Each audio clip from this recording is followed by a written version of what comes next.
ప్రైజ్లో ఈరోజు ఏజెన్సీ ప్రాంతాల్లో సువార్త ప్రకటిస్తుండగా మరి ఎండ వస్తున్నప్పటికీ కూడా ఈ ఏజెన్సీలో చాలా భయంకరమైన వర్షం వస్తుంది.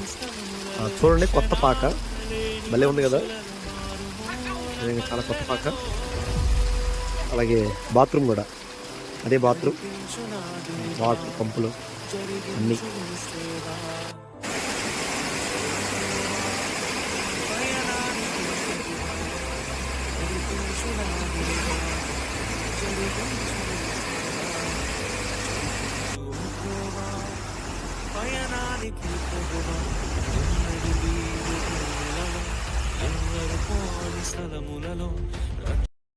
ప్రైజ్ లార్డ్, బాగున్నారా?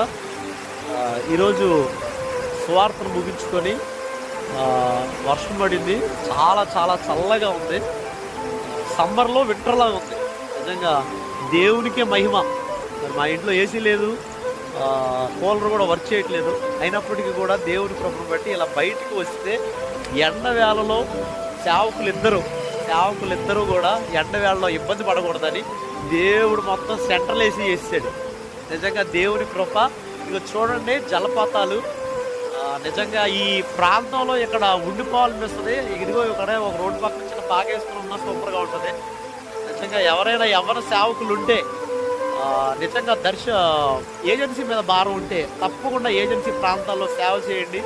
నిజంగా చాలా బాగుండిద్ది, చాలా సంతోషంగా ఉండిద్ది. కష్టాలు ఇబ్బందులు వచ్చినప్పటికీ కూడా దేవుడు మిమ్మల్ని స్థిరపరుస్తాడు. ఇటువంటి మంచి నేచర్ ఎన్విరాన్మెంట్. నిజంగా ఈ నేచర్ ఎన్విరాన్మెంట్లో ఉంటే హెల్దీగా ఉంటాం, బాగుంటాం. నమ్మండి, దర్శనం ఉంటే ఖచ్చితంగా ఏజెన్సీ ప్రాంతంలో సేవ చేయండి. దేవుడు తప్పకుండా బలంగా దీవిస్తాడు. ఈ రోజంతా కూడా దైవజనులు తిమోతి అయ్యగారితో మరి మేమిద్దరం కూడా సువార్తను ప్రకటించడానికి, ఆరాధన పెట్టడానికి, మరి ఇప్పటికే 2 పరిచర్యల్లో 2 మందిరాలు కట్టడానికి కూడా దేవుడు కృప చూపించాడు. ఇది కేవలం దేవుని కృప. తర్వాత దైవజనులు తిమోతి అయ్యగారు మరి వారికి కలిగి ఉన్న భారం, ప్రయాసను బట్టి దేవుడు వారికి ఇచ్చిన దర్శనాన్ని బట్టి మందిరాలు 2 కూడా మరి చేతుల మీద కట్టడానికి దేవుడు కృప చూపించాడు. Praise lord, praise lord, praise